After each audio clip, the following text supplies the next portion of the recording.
Ladies and gentlemen, after 12 rounds of boxing here at Madison Square Garden, we go to the scorecards at this time. 115 to 115, even a draw. The decision is even a draw. Both champions retain their belts. After the scandalous verdict of the judges in the first fight between Evander Holyfield and Lennox Lewis, it was all that any boxing fan could talk about. It was obvious that there should have been no draw. Holyfield had won 3, or at most 4 rounds. Because the judges had declared a draw, it was pre-written in the contract that there should be a rematch. The American public, of course, was rooting for its own, Evander. But the chances that he would win were negligible. He was already 37 years old, and to expect him to repeat the miracle of his battle with Tyson 2 years earlier seemed to be quite definitely unrealistic. Ladies and gentlemen, please welcome boxing's proud warrior, introducing Evander, the real deal, Holyfield. Lennox at the time was only 34 years old, and he was the clear favorite of the upcoming fight. These factors combined led to only a mediocre interest in a rematch.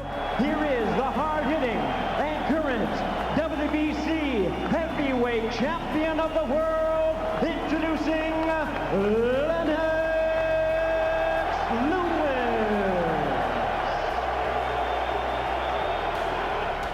The general consensus of the American boxing fan was, I don't want to root for a loser.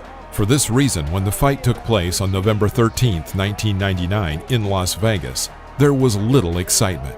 Yes, they filled the hall with fans, but the intense atmosphere of their first fight was just not there. Oddly enough, the second match turned out to be far more interesting and much more competitive than the first. Just about half for Lewis and half trying to project more sheer energy than was the case in New York. The beginning of the battle favored Lewis. He controlled the long distance with his left hand and knit Evander close up. However, this time the Briton faced an actual challenge from his opponent. Evander's strike shook his enemy, and he began to turn the fight in the third round.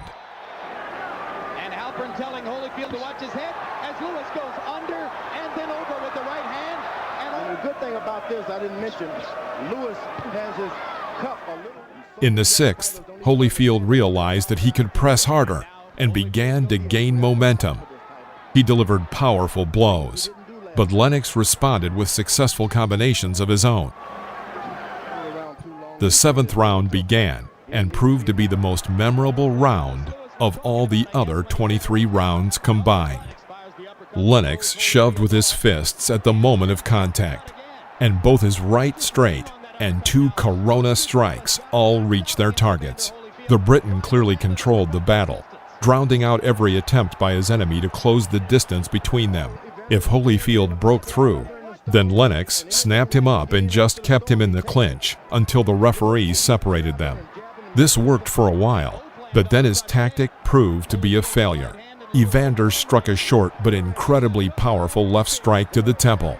Lennox's legs buckled. Holyfield rushed to finish him off, but he was constantly tied up when he got close. Lewis came to his senses, but his reaction time was no longer as fast as it had been. That left hook partially blocked by Lewis's right hand.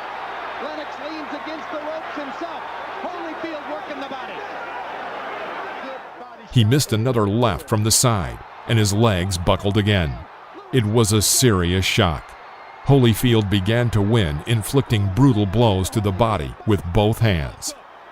At the end of the round, the fighters staged an exchange of blows in the middle of the ring, which was clearly beneficial to Evander. Lewis to the body. His own right hand lands flush. They trade shots at close range.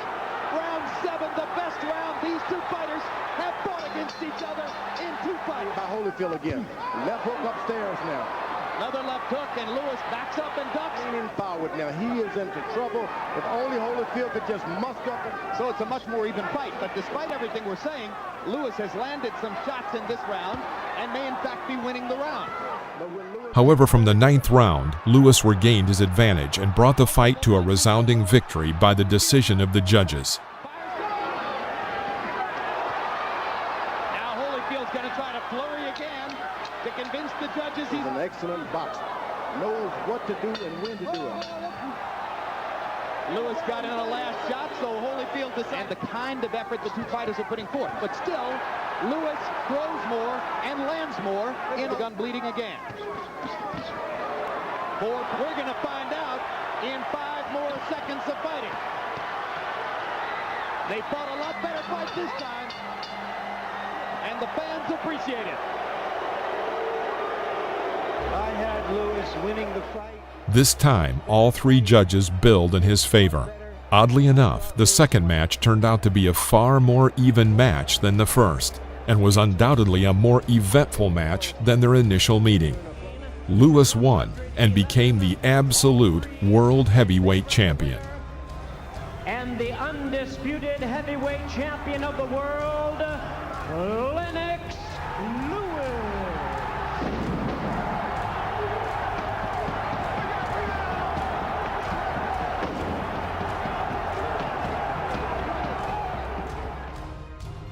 If you liked the video, press the like button, leave a comment, and don't forget to subscribe to the channel so you won't miss any interesting episodes. See you in the next video.